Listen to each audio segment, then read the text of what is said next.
When I was 15. J'ai 15 ans. When I was 15. Lire et dire le désir. Super Puceau par Romain Ichard. J'ai 15 ans et je vis dans le Cantal. Deux tares qui me paraissent alors insurmontables.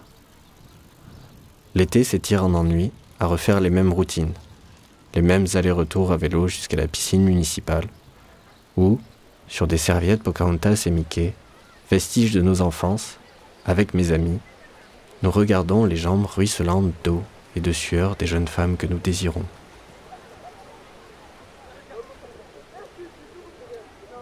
Nous rigolons des audaces qu'on s'imagine accomplir si la providence la plus inouïe nous donne l'occasion de coucher avec l'une d'elles.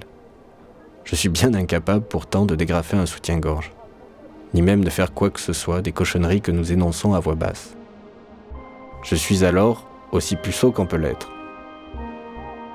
Je donne le change aux autres, tout aussi vierges que moi, et comme eux, je passe près des serviettes au bord de l'eau, priant pour apercevoir la forme d'un téton sous le nylon fin du maillot, frémissant de la rainure devinée d'un sexe qui me brûle de fièvre, suffocant de contempler, à la pliure de laine, d'infimes poils bruns comme des portes ouvertes vers ce monde inconnu. Le soir, je repense à ces femmes, quand, dans la moiteur, je découvre le plaisir seul, un plaisir qui me dévore de l'intérieur, que je ne comprends pas, juste qu'il bouffe tout, les draps, la nuit et les rêves. À 15 ans, ma connaissance du sexe se limite à quelques VHS porno qu'un grand frère nous refile et où Clara Morgan, déesse dévêtue, crève l'écran. À ces scènes gênantes dans les films, où sur le canapé familial, le silence s'impose en attendant que les ébats diffusés se terminent. À un album de Milo Manara, trouvé chez ma tante, Le parfum de l'invisible, où le personnage de Miel m'enivre d'érotisme.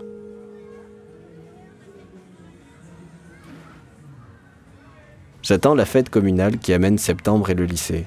Je songe déjà aux possibilités offertes par ces visages que je découvrirai. Je suis certain de perdre ma virginité dans l'année, puis d'enchaîner les conquêtes comme je pense qu'il faut le faire. Ce plan parfait s'écroule, le dernier jour de l'été, lorsque je la rencontre.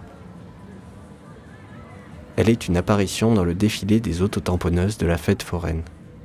Nous nous cherchons des yeux, et lorsqu'elle m'invite à prendre un verre, je dois croire qu'elle m'aime déjà. Devant nos mentalos, elle me raconte sa vie. Son père ingénieur, sa maison à Toulouse, ses rêves d'athlétisme, et sa grande sœur qui attire tous les mecs. Son accent chante des intonations enivrantes, ses taches de rousseur illuminent ma soirée.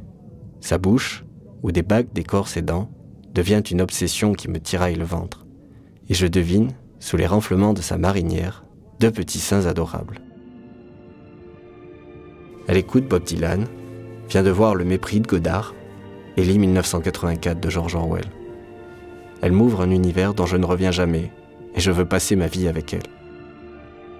Sa permission de minuit écoulée, je la raccompagne sur le pas de sa maison de vacances, restant planté devant elle, sans savoir quoi faire, sans oser avancer les lèvres pour imprimer le désir qui fait trembler mes mains et me donne la chair de poule. Elle rit de me voir si gauche et, se penchant en avant, elle m'embrasse comme j'aurais voulu l'embrasser. Son baiser goûte le sucre et l'éternité, et je crois mourir de la force de ce moment. Elle s'enroule dans mes bras, je mets mes mains sur son jean, comme j'ai vu les grands le faire, touchant ses fesses serrées et dures. Je voudrais rester là une vie, dans cet instant que seule la lune garde pour nous. Mais une lumière s'allume. Une voix appelle son prénom dans la nuit, et le charme se finit. Le lendemain, elle est partie. Nous passerons l'année à nous appeler, à nous écrire des lettres, des promesses et des passions. Elle sera mon adolescence et les autres filles n'existeront pas. Elle sera ma première fois, dans un champ étoilé, sous la pluie d'un 14 juillet.